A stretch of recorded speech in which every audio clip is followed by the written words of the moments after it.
সঠিক পদ্ধতিতে মাছ রাখতে পারলে কিন্তু শীতের সময়েও প্রচুর পরিমাণে বাচ্চা উৎপাদন করা সম্ভব।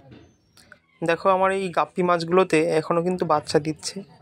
গাপ্পি, মলি, প্লাটি সব মাছেই কম বেশি বাচ্চা দিচ্ছে, তবে সিজনের থেকে একটু কম, তবে বাচ্চা কিন্তু হচ্ছে। দেখো এখানে মলি মাছের বাচ্চা রয়েছে এবং প্রচুর রয়েছে।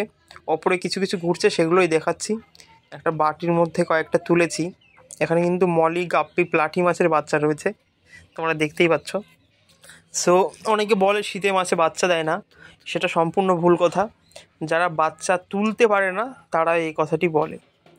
যাই হোক, দেখো আমার বাড়িতে পায়রা এবং কাঠবিড়ালি কিন্তু আমি পোষ মানিয়েছি, এবং পায়রার ঘরের মধ্যে অনেক সময় কাঠবিড়ালিগুলো 4 থেকে 5টা কাঠবিড়ালি আছে এবং সম্পূর্ণ পোষ মেনে গেছে।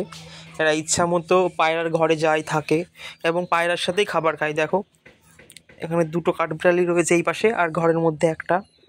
এগুলো পায়রার সাথেই খাবার খায় এবং পায়রার যে খাবারগুলো আমরা দিই সেগুলো কিন্তু খেয়ে নেয়। এবং রাতের বেলা বেশিরভাগ সময় দেখা যায় কয়েকটা কাঠবিড়ালি পায়রার ঘরে ঢুকে ঘুমিয়ে পড়ে, এবং পরের দিন সকালে যখন পায়রাগুলো ছেড়ে দেওয়া হয় ওরাও বেরিয়ে আসে। কত সুন্দরভাবে একটা ঘরের মধ্যে পায়রা এবং কাঠবিড়ালি রয়েছে, একটা বিস্ময়কর ব্যাপার, অবাক বিষয়। যাই হোক বন্ধুরা, কাঠবিড়ালি কিন্তু খাঁচায় বন্দি করে রাখা উচিত নয়। যে কোনো প্রাণী এখন খাঁচায় বন্দি করে রাখা উচিত নয়, পাখি হোক, কাঠবিড়ালি হোক এবং অন্যান্য প্রাণী যাই হোক। তবে এমন স্বাধীনভাবে যদি খোলা রেখে পোষা যায়, তবে যে কোনো প্রাণী তোমরা পুষতে পারো।